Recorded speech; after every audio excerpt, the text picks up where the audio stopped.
नमस्कार, मी विद्या आपल्या सर्वांचे स्वागत करते माझ्या यूट्यूब चॅनलवर. तर आजचं जे आहे व्लॉग तो आहे शेवगाच्या भाजीचा. आणि आज ही मसाल्याची भाजी करणार आहे. तर बघूया आजच्या ह्या भाजीची रेसिपी.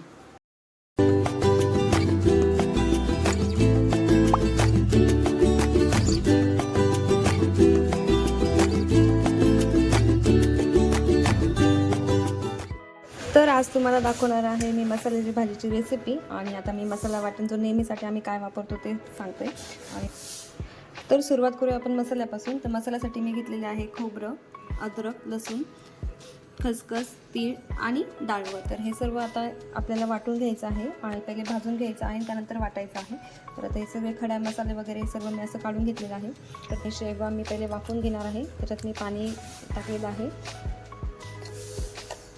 तसेच मीठ म्हणजे थोडंफार त्याच्या चवीसाठी मीठ पण टाकत आहे आणि थोडंसं तेल टाकत आहे.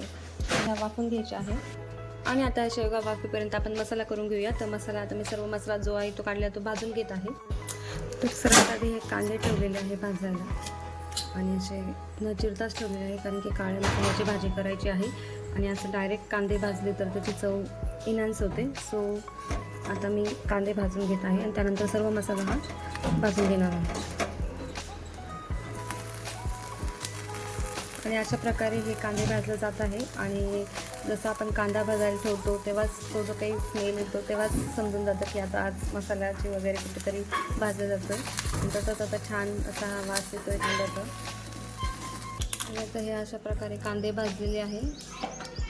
बघू शकता त्याने असे ब्लॅक कलरमध्ये मी हे कांदे भाजलेले आहे आणि आतमध्ये त्याला असा ब्राऊनच कलर आहे. तर मी जो उरलेला मसाला आहे तो भाजते मी आता. तर त्यावरती बाकी मसाला भाजत आहे, ज्यात मी सगळ्यात पहिले टाकलेलं आहे ते खोबरं थोडंसं तेल टाकणार आहे. खोबरं थोडंसं भाजता येईल तेव्हा त्याच्यावरती टाकायचे आहे तीळ, जेणेकरून ते जळणार नाही. तसेच खसखस. नंतर आपण जे सर्व खडे मसाले आहे ते सर्व खडा मसाले आता घालायचे आहे. मसाल्याला भाजताना थोडं टाकायचं आहे, जेणेकरून भाजीलाही छानपणे सुटते.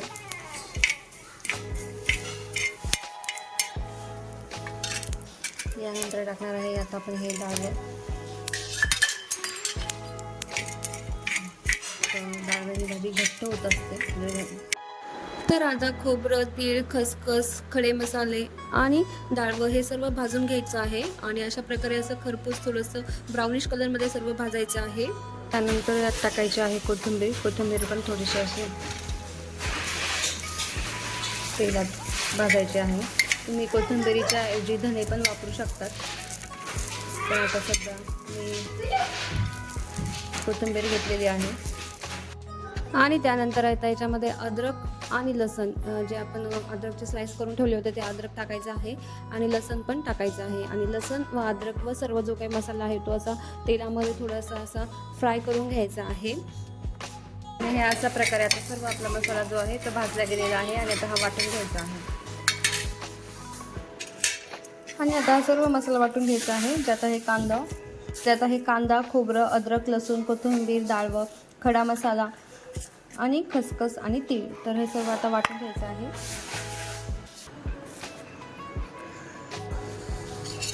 आणि हे अशा प्रकारे आपला मसाला वाटून झालेला आहे आणि असं छान बारीक मसाला वाटून घ्यायचा आहे.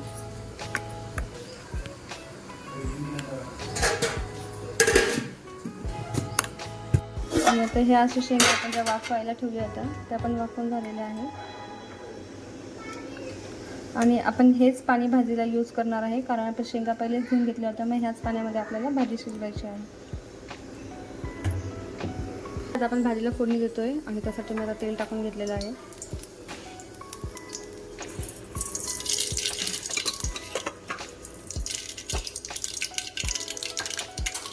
जिरा मोहरीची फोडणी दिलेली आहे आणि आता जो मसाला आपण वाटलेला आहे तो सर्व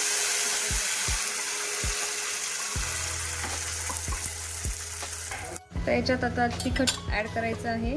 तर तुम्ही तुमच्या चवीनुसार तिखट टाकू शकता. मी आमचं हे तिखट जे आहे ते 2 चमचे तिखट वापरत आहे. तुम्ही घेऊ का?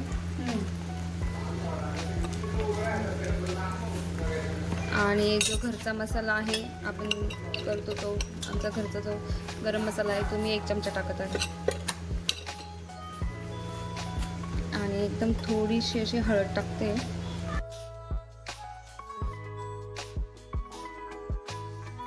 आणि हे सर्व मसाला मी कालवून घेत आहे. तुम्ही ॲडिशनल असे मसाले तुमचे जे आवडते आहे ते पण तुम्ही ॲड करू शकता मसाल्याच्या भाजीमध्ये. आणि मी एक्स्टर्नल मसाला हा टाकत आहे, म्हणजे एक्स्ट्राचा ठाकूर मसाला म्हणून ते.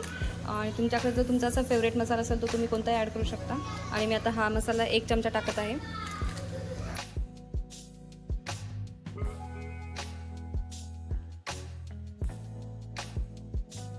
आणि आता हा मसाला चांगलं शिजण्यासाठी व त्याला पाणी सुटण्यासाठी मी मीठ टाकत आहे, जेणेकरून मसाला खाली लागत नाही. भाजीला जे मीठ लागणार आहे ते सर्व मीठ मी आता मसाल्यातच टाकलेलं आहे. आणि आता हा मसाला चांगलं तेल सुटेपर्यंत परतून घ्यायचा आहे. आणि तुम्ही बघू शकता जसं जसं हा मसाला परतत आहे तसं तसं मसाल्याला तेल सुटत आहे. आणि तुम्ही बघू शकता छान असं त्याला ब्लॅकिश ब्राऊन कलर आलेला आहे. आणि जेव्हा पण आपल्याला अशी काळ्या मसाल्याची भाजी करायची असेल तेव्हा तो कांदा जास्त भाजायचा. जसं की मी आज कांदा थोडासा ब्लॅक कलरमध्ये भाजला होता आणि त्यामुळे असा कांदा त्याच्या जास्त भाजला की कलर ब्लॅकिश येतो. आणि आता त्यानंतर मी ज्या काही वाफवलेल्या शेंगा आहेत त्या सर्व शेंगाच्या शेंगा आता परतून घेत आहे मसाल्यामध्ये. आणि तुम्हाला पण मसाल्याची दुसरी कोणती भाजी करायची असेल तर तुम्ही पण हीच मसाल्याची प्रोसेस करून भाजी करू शकता. जसं की शेवभाजी, वांग्याची भाजी, तसं तुम्ही हे करू शकता. आणि आता मी ह्या सर्व शेंगा यामध्ये परतून घेत आहे. आणि तसेच आता ह्या शेंगांच्या वाफवलेलं जे पाणी आहे त्या पाणी आपण ह्या भाजीमध्ये टाकणार आहे, कारण की त्याला ते शेंगाची जो काही अर्क आहे तो पण त्या पाण्यामध्ये जातो आणि भाजीला पण छान चव येते. तर आता ते शेंगाचं जे काही पाणी आहे ते पण मी आता ह्या भाजीमध्ये टाकत आहे. आणि यानंतर भाजीला पुरेसं असं पाणी टाकून, म्हणजे आम्हाला मसाल्याची ही पातळ भाजी करायची आहे त्यामुळे मी असं पाणी टाकलेलं आहे. आणि तुम्हाला जर ग्रेव्हीची करायची असेल तर तुम्ही त्यानुसार पाणी टाकू शकता. आणि आता मी ह्या भाजीमध्ये पाणी टाकल्यानंतर भाजी उकळायला ठेवून दिलेली आहे. आणि आपण मसाला परतलेला होता तसं शेंगाही उकळलेल्या होत्या, त्यामुळे भाजीला जास्त काही उकळू द्यायचं नाही आहे. एकच उकळी मी भाजीला घेतलेली आहे आणि गॅस बंद केलेला आहे. आणि अशा प्रकारे आजची आमची मसाल्याची शेवगाच्या शेंगांची भाजी तयार झालेली आहे. आणि तुम्ही बघू शकता ही अशी काळ्या मसाल्याची वाटणाची ही शेवगाची शेंगाची भाजी किती छान दिसत आहे. आणि तुम्ही पण घरी नक्कीच ट्राय करा. माझे जे मसाला आहे त्या मसाल्याने तुम्ही ही भाजी ट्राय करून बघा, खूप छान चव येते. आणि आजचा तुम्हाला आमचा व्हिडिओ आवडला असेल तर व्हिडिओ लाईक आणि चॅनलला सबस्क्राईब करा. Thank you, bye bye.